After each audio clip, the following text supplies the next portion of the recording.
Tapi kan, engkau balik sini,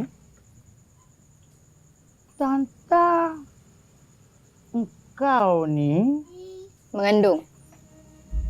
Nak cakap macam tu.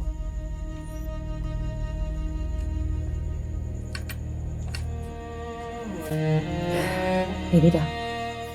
Engkau ni kan mulut kau. Ha? Boleh tak diam? Dah Husna. Tak payah nak ambil hati sangat. Boleh baca bidah mama macam tu kan? Dia gurau kasar, cakap kasar. Culikkan je lah. Dah makan. Yang betul ke? memang betul apa?